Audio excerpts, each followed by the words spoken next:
Joining me right now to talk more about it is Morgan Creek Capital Management founder and CEO, Mark Yusko. Mark, good to see you again. Thanks so much for joining us.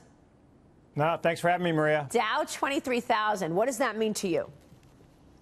You know, it means we're very much closer to the redo of the 1929 bubble that we talked about in January. 24,000 on the Dow would be just about the same move that happened in 29 before that fateful time coming into October of that year. So, you know, we're getting a little more nervous, but not panicking yet. So what are you doing? How do you want to allocate capital in a market that's up 25% since Election Day, $5.3 trillion in market value gains since that day last November? Do you still want to be putting money into equities?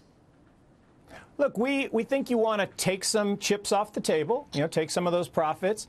And look for value around the world. You know, we see lots of value actually in other places around the world. But in the U.S., there are still some places to hide, so to speak. Healthcare still looks pretty interesting. And there's some areas in tech, which you've talked about, that have really good growth that justify some of the higher prices. But we think the index and index funds look pretty toppy here. All right, so healthcare and technology are two areas that you believe will grow. Let's drill down on that for a moment, because it's been technology that has been really the leadership in this market. The so-called FANG stocks, Facebook, Amazon, Netflix, and Google parent, Alphabet. Do you think they're getting toppy, or do you want to put new money there?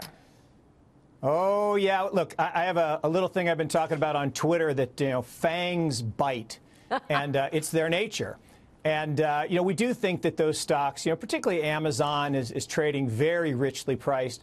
And it reminds me very much of that 2000 period when you had the can't-miss stocks like Cisco and Intel and Microsoft. And the problem was that for the next 10, 15 years, you just didn't make any money. So it was already in the price. So we're trying to look below that into some of the more high-growth areas. You mentioned cloud computing. Edge computing is something interesting that's developing. And then there's a lot of things going on around, you know, just synthesis of information as opposed to the ubiquity of information. Treasury Secretary Steven Mnuchin told Politico this past week, look, if we don't get the tax reform package done, we will see a lot of these gains disappear. Do you agree with that? Yeah. And do you think they will get a tax plan done? Look, the two very loaded questions there. So one, I don't think much of tax reform actually is in the price. I think there's some of it's in the price, but if there's a defeat of the proposal, I do think we'll see some sell-off. Maybe not a terrific crash, but definitely a sell-off. I do think if they pass it, there's actually some more upside. The question of whether they'll pass it, I think, is the tougher one. You know, I said at the beginning of the year that everybody was excited about the trifecta. You were going to get increased fiscal, decreased regulation, and this movement on taxes. And so far, we have the no-fecta. Yeah. We've had no progress on any of the three, and I'm actually not hopeful we're going to see any of that anytime soon. Mark, it's great to see you as always. Thanks so much. Thanks for having me, Maria. It's always great to be with you. And to you, Mark Yusko.